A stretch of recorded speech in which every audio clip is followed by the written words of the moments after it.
So, hello friends, welcome back to this series on MCQs. Let me share the screen.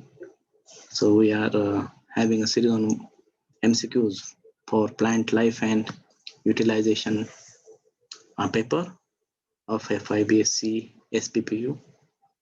Just, just a second. Yes, it is going. Yes, and today's topic of our discussion is MCQs, multiple choice questions on Agaricus and lichens. So we'll proceed with Agaricus first.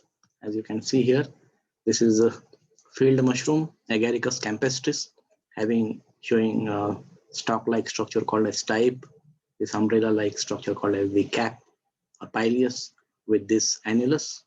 I have taken this image from internet. Creative Commons license is there. Okay, so we'll begin with the first question. Which of the following is not true about the fungus Agaricus?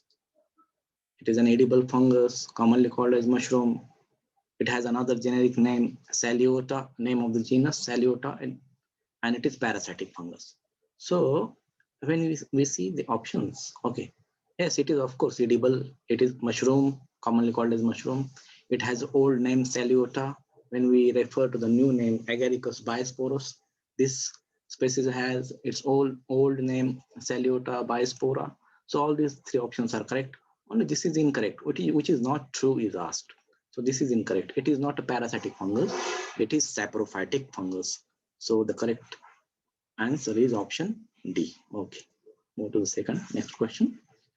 The white mushroom or button mushroom is known botanically as, which species is this? White mushroom or button mushroom is called as Agaricus bisporus. Agaricus campestris is field mushroom. Agaricus arvensis is horse mushroom, whereas this is brown field mushroom. We are interested in Agaricus bisporus. So this is the correct answer. Option A is the correct answer. Okay, next question. Which of the following is the visible part of the Agaricus, genus Agaricus, mushroom Agaricus? The part which we see above the ground is what? Whether it is mycelium, we know there are different types of mycelium, primary mycelium, secondary mycelium, tertiary mycelium in the phases of Agaricus life cycle. There is rhizomorph, Basidium, different parts are there. The part which we see above the ground with the help of our naked eyes, that part is called as Basidium of Agaricus. That is the fructification. That is the fruiting body. It is the protective structure. It is meant for the protection of Basidia. Basidia are not uncovered. They are covered by this structure, and this is called as presidiocarpa. So what we see, what we eat, what we refer to the mushroom, that is actually the presidiocarpa of the Agaricus, of the mushroom Agaricus. So here the answer is option D. That is the correct option. Okay, next one.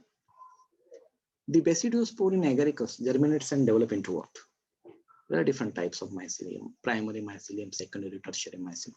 We know the basidiospore, which is a unicellular, uninucleate haploid structure. This is the perfect spore of Agaricus. It germinates and develops into primary mycelium. That is the monokaryotic mycelium. Monokaryotic, mono means single, karyon means nucleus. The mycelium, which consists of hyphae, mycelium is a group of hyphae, and each hypha consists of many cells because hypha is septate here, and each cell therefore becomes uninucleate. That means each cell becomes unicellular, uninucleate haploid structure. A single nucleus is present in each compartment, in each septa, in each compartment, which is formed due to septa or cross walls. So here, primary mycelium, which is also called as monokaryotic hypha or monokaryotic mycelium, which consists of uninucleate cells. Here, basidiospore germinates and develop into primary mycelium. Then primary mycelium gives rise to secondary mycelium. Secondary mycelium produces tertiary mycelium. How it produces, that we'll discuss. But here the answer is basidiospore germinates and develop into primary mycelium. So A is the correct answer. Next one. The basidiocarp, which is also called as sporophore or fruiting body or fructification in Agaricus, consists of what? What type of mycelium it consists of? You remember that the basidiocarp, which is the structure visible above the ground surface, it consists of tertiary mycelium. The mycelium which develops from the basidiospore, it is underground, it is subterranean. it is primary mycelium. And this primary mycelium gives rise to secondary mycelium by specific processes, biological processes. And the secondary mycelium and primary mycelium, they are present underground, whereas this secondary mycelium then produces the button-like structure which comes above the soil surface, and it forms Basidium or sporophore fruiting body fructification, and that fructification consists of the tertiary mycelium. So here the answer is C, tertiary mycelium. Okay, next. In Agaricus, sex organs are poorly developed, well developed, completely absent, none of these.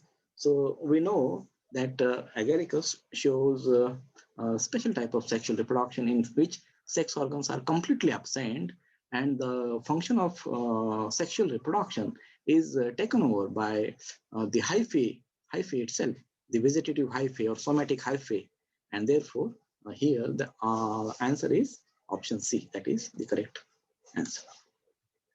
The secondary mycelium is produced in Agaricus by which process? Okay, during sexual reproduction, just now we have seen that sex organs are absent, and the two hyphae, vegetative hyphae, functions for sexual reproduction. These two hyphae are called as compatible hyphae. They are of having plus and minus strain, which can be considered as a male and female hypha, like that. So male or plus hypha unites with female hypha by process called as somatogamy. Because there is no formation of gametes, there are absence of gametangia, like sex organs, male and female sex organs are absent. Only male and female hypha, which are of plus and minus strain. These are normal hypha, vegetative hypha of mycelium. They unite, they participate in sexual reproduction, and these hypha are primary hypha or primary mycelium, monokaryotic. So they unite during sexual reproduction by somatogamy, and they produce the secondary mycelium. So secondary mycelium is produced by somatogamy. So this is the right answer, option D. In Agaricus, okay, dikaryotic mycelium. That is the mycelium which consists of binucleate cells. Dikaryotic, di means two, karyon means nucleus. It is produced from monokaryotic mycelium by which process? Just now we have seen. The process is called as somatogamy, because it is somatic fusion. It is vegetative fusion of vegetative hypha. So that occurs by means of here plasmogamy. In sexual reproduction of fungi, these three important processes are involved. Plasmogamy, that is called as union of protoplasm of two fusing structures. Then it is followed by karyogamy, that is fusion of two nuclei, male and female nuclei. And it is followed by meiosis, that occurs in the diploid structure to produce some haploid nuclei. So there is always this sequence: plasmogamy, karyogamy, and meiosis. So here answer is plasmogamy. Somatogamy involves plasmogamy, that is the fusion of two protoplasm. The protoplasm of plus hypha unites with the protoplasm of minus hypha, and that process is called as plasmogamy. Gamy means union, plasma means protoplasm or cytoplasm. So the two nuclei, plus and minus strain nuclei, come together, but they do not fuse. Karyogamy doesn't occur. So here what happens? The resultant product is dikaryotic cell. That is the cell which consists of two nuclei which are present side by side. They are not fused. So here primary mycelium or monokaryotic mycelium gives rise to dikaryotic mycelium by process of plasmogamy. So answer is A. Okay. Next. Which of the following is not true regarding the sexual reproduction in Agaricus? Okay, see here. So I told you just now, plasmogamy is followed by karyogamy, and karyogamy is followed by meiosis. But here, what is the character here in case of Agaricus? Plasmogamy is not immediately followed by karyogamy. So this is not correct. B is correct. Karyogamy is immediately followed by meiosis. And karyogamy and meiosis both occur in Basidium, that we are going to discuss later. Now, these two statements are correct, but this statement is not correct. Plasmogamy is not immediately followed by karyogamy because karyogamy is delayed. It is considerably delayed process. So the product is that, so the result of this is that there is formation of dikaryotic hypha, and this phase remains for a longer time in the life cycle. Formation of secondary hypha, secondary mycelium or dikaryotic mycelium, because plasmogamy is not immediately followed by karyogamy. Union of protoplasm takes place, but union of two nuclei doesn't take place immediately. So plasmogamy is not immediately followed by karyogamy. So here the answer is A. The clamp connections in Agaricus may be formed in which hypha, which mycelium, primary, secondary, tertiary. Now you see, what are clamp connections? Primary mycelium gives rise to secondary mycelium, and that process is called as plasmogamy or somatogamy, and that results in formation of a binucleate cell that is called as dikaryon. So that process is called as dikaryotization. Now this dikaryon or dikaryotic cell, which is a single cell, it divides by several mitotic cell divisions, so that from a single cell, 2, 4, 5, 6, many cells, similar cells are formed in a single filament or in a single hypha, and that results in formation of secondary mycelium or dikaryotic mycelium. So during that process, there is formation of clamp connections, so that cell division is easier, so that the two nuclei enter, the two separate nuclei, plus and minus strain nuclei enter in different cells. So for easing that, clamp connections are formed, and this is usually occurring in case of secondary mycelium. So here answer is B. Okay, next. The spore producing body in Agaricus is called as, this is very simple, that body is called as Basidium, because Agaricus belongs to Basidiomycetes or Basidiomycotina. So here answer is Basidium. Basidium is nothing but club-shaped hypha on which basidiospores are produced exogenously on its outside. 4 basidiospores are produced. So here answer is B, Basidium. Which of the following occurs in the Basidium of Agaricus? Okay, so we have seen plasmogamy, karyogamy, meiosis occurs in sexual reproduction. So which of these processes occurs in the Basidium? Now just now we have seen that plasmogamy occurs in 2 vegetative hypha. Now these 2 processes, karyogamy and meiosis, these two, both the processes occur in Basidium during formation of basidiospores. So here answer is both, what? B and C. Both karyogamy and meiosis takes place in Basidium. Next, the number of basidiospores formed in each Basidium in Agaricus is 1, 2, 4, or 8. Okay, 4 basidiospores. In a single Basidium, 4 basidiospores are formed as a product of or as a result of meiosis. Which of the following is prolonged, long-lived, or dominant phase in Agaricus? Just now I told that secondary mycelium is very prolonged stage. This secondary mycelium, which remains underground, subterranean, below the soil surface, it remains for several years, and it goes on producing mushrooms years after years. So secondary mycelium is very prolonged, long-lived, dominant phase in the life cycle of Agaricus. So here answer is option B, secondary mycelium. Okay, arrange the following phases or stages in the life cycle of Agaricus: development of primary mycelium, formation of secondary mycelium or development, clamp connection formation, dikaryotization. Okay, so we'll begin with primary mycelium, which develops from basidiospore. Now this primary mycelium gives rise to secondary mycelium by somatogamy or plasmogamy, during which there is formation of dikaryon. That process is called as dikaryotization, and then dikaryotic cell by clamp connection development and successive cell division produces secondary mycelium. So here the sequence will be A, then D, C, and B. A, D, C, B. So you can see the options. A, D, C, B is given here. So here the answer is option C. That is the correct answer. The subterranean mycelial strand in Agaricus is known as, okay, the mycelia becomes grouped together to form a complex cord-like structure, which consists of longitudinal hyphae or mycelia, and this mycelial strand, which are subterranean, they are called as rhizomorph because they look like root-like structure. So they are called as rhizomorph, which are present below the soil. Okay, and these rhizomorph consist of secondary mycelium. Option C is the correct answer.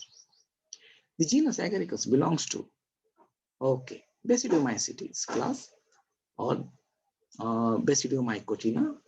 So option C is the correct. Okay. Okay, dikaryotization, that is 2 nuclei, 2 haploid nuclei, N plus N, that is called as dikaryotic.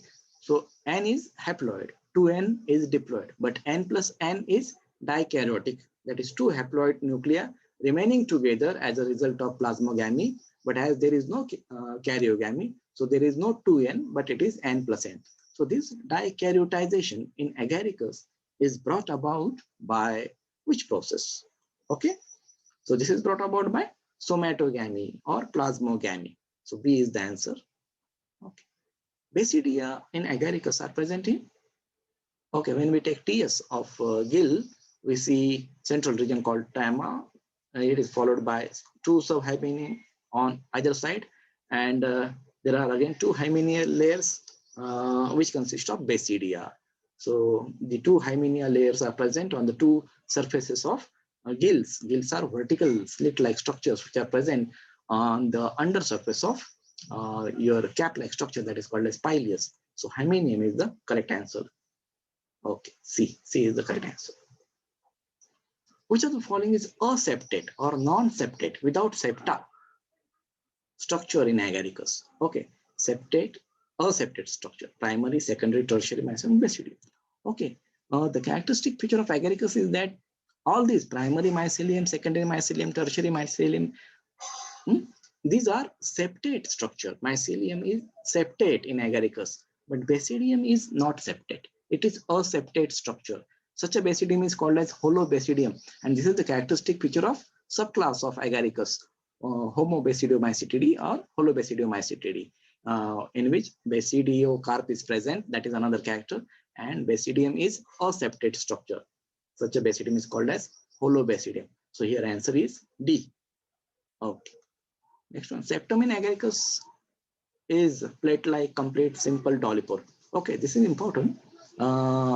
The meaning of all these 3 remains the same. Simple, plate-like means there is solid plate. Complete means there is no perforation. Simple means without any perforation. But dolipore, this is important. Dolipore, the 2 compartments or 2 cells in the hypha are communicating with each other with the help of a single pore that is present in the septum. But that pore is not simple. It is not a wide cavity, but the cavity has been smaller. It has been made smaller due to septum, which becomes swollen, and it forms barrel-like structure. And this barrel-like structure is again protected, covered by parenthesis-like structure, and these are called as parenthesome. And this entire unit is called as dolipore. So septum in Agaricus is characteristic and it is dolipore type. So the answer is option D. The development of basidiocarp is gymnocarpic, angiocarpic, hemiangiocarpic. Okay. You see, what happens during development of basidiocarp when the button-like structure is produced above the soil surface after the moisture or after rain, then what happens? This type or stalk goes on increasing. At the same time, there is growth of that pileus or cap. There is more growth on the upper surface and less growth on the lower surface. So it results in formation of an umbrella-like structure. And in the process, that cap, the margins of cap are attached to the stipe with the help of some membranous structure on the undersurface. And that membranous structure, due to sudden growth of this stipe and pileus, it is broken. And that broken structure then exposes the basidia. So initially, basidiocarp is covered. It is covered from the undersurface by that structure, membrane structure that is called as partial veil or incomplete veil or velum. And when it is covering the entire pileus, then it is called as universal veil. That is found in case of that poisonous mushroom called as Amanita. But in case of Agaricus, that membrane structure covers the pileus only from the under surface, not from the upper and lower surface. So when it is ruptured, its remnants can be seen in the form of annulus, that ring-like structure which is present on the stipe. So here the development of basidiocarp is called as hemiangiocarpic. It is not completely open from the beginning, or it is not completely closed, but it is opening after some time after the rupture of that well, which forms annulus. So here the answer is C. Answer is option C. That is the correct answer. Okay, the remnants of partial veil or inner veil or velum is called as annulus. Just now I told that Remnants is called as annuals. C. Option is C. Okay. Then the wall of basidospore in Agaricus is made up of chitin. Okay, this is the characteristic feature of fungi. Cell wall is made up of chitin. In case of algae, it is made up of cellulose. So answer is option B. Next, the edible part of Agaricus. Okay, this is called as presidiocarpa mushroom, which is visible to the naked eye above the surface of soil. So answer is option C. Okay, just a minute. So we'll start discussing on questions on lichens. Okay, which of the following are dual plants or composite plants? Of course, we are discussing on lichens. So answer obviously is lichens. And why they are called as dual or composite plants? Because this is not a plant containing an individual member, but it consists of, we know that it consists of two members, algal partner and fungal partner, called as phycobiont and mycobiont, respectively, living together very happily in a symbiotic association, and they form lichen. So here option is C. Then the fungal partner in lichen thallus is called as what? Phycobiont, myco. Okay, phycobiont or photobiont is algal partner, photosynthetic. Mycobiont is fungal partner. Myco means fungi. Mycology means study of fungi. Phycology is study of algae. So here answer is B. Option B. And according to Bold, lichen can be called as what? Okay, mycophycophyta. Myco means fungi, fungal partner. Phyco means algae. Mycophycophyta, the plant, a dual plant, composite plant, which consists of myco, fungi, and phyco means algae, algal partner and fungal partner living. So here answer is mycophycophyta. C. The members of which of the following group of plants can be found in extremely cold regions such as Arctic tundra regions? So here obviously answer is lichens. They are found in extremely harsh conditions also. So answer is option C. Okay, a reindeer moss, the moss which is eaten by reindeer found in tundra region.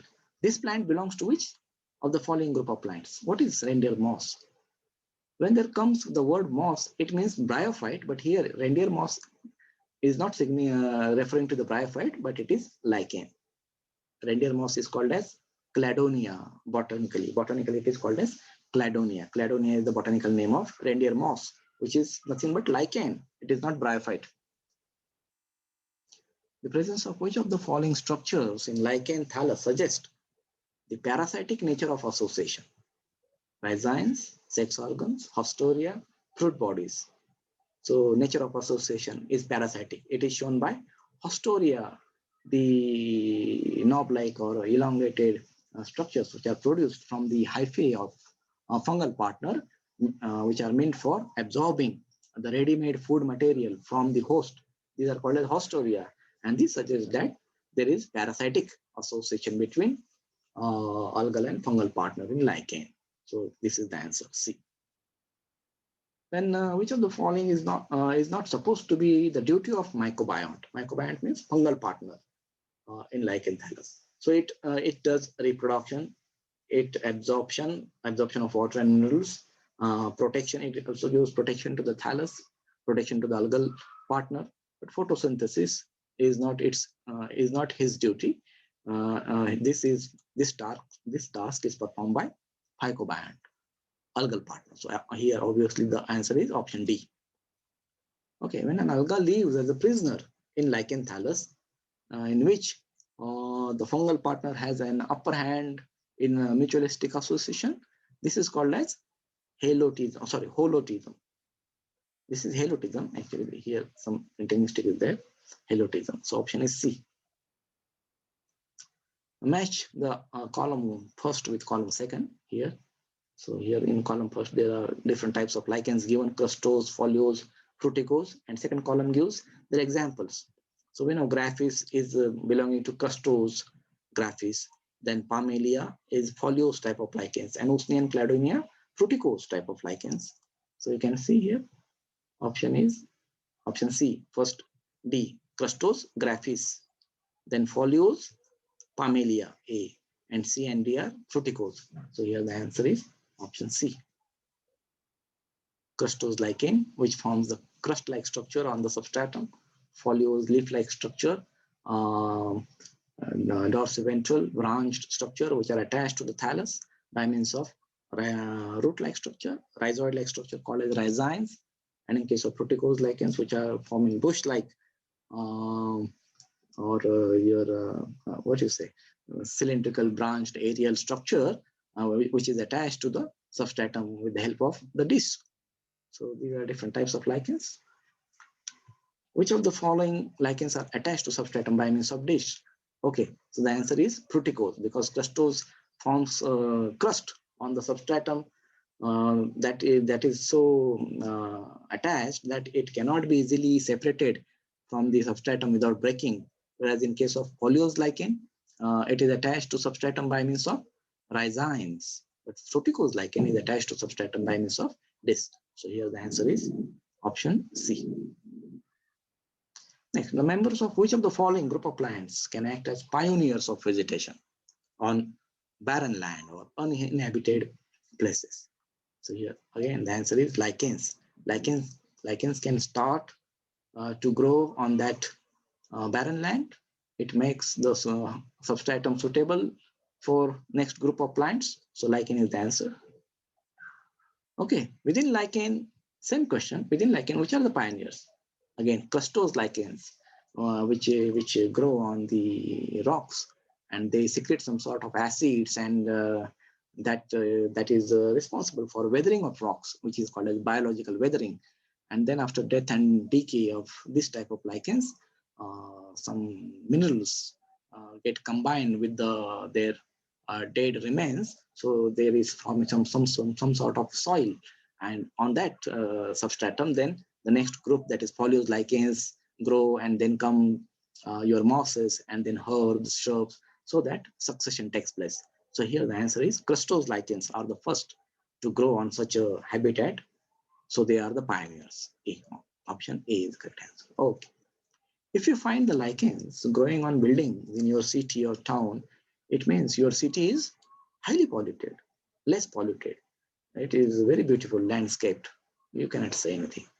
So what is the answer? Answer is less polluted, because lichens are the indicators of air pollution. Lichens cannot survive at the places where there is high pollution, because lichens are very sensitive to pollution, because the lichens absorb moisture or their nutrients, whatever is present in the air. So if the air is polluted, there is no filter, there is no any covering on the lichen. So whatever is present in the air, that ultimately comes inside the body of lichen.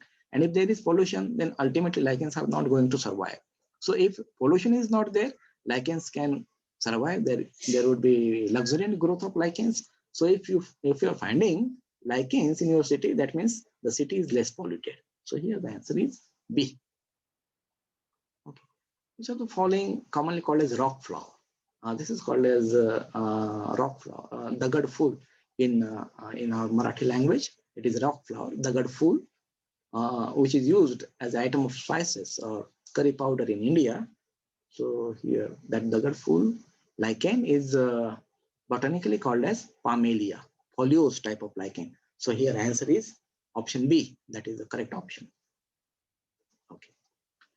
You know, litmus dye, which is used as an acid-base indicator. It was used to be used in older days.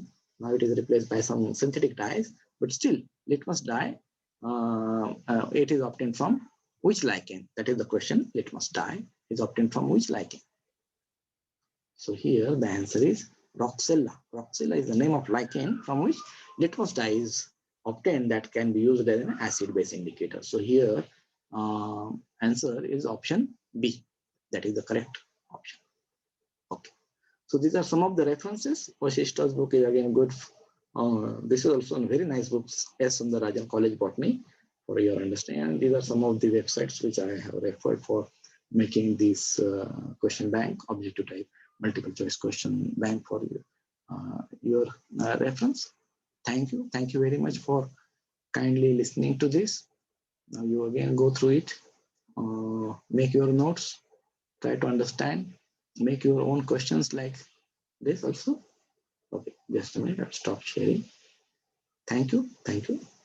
If you have any questions, any doubt, you can ask. You can email me. You can also write your comments. Okay, thank you.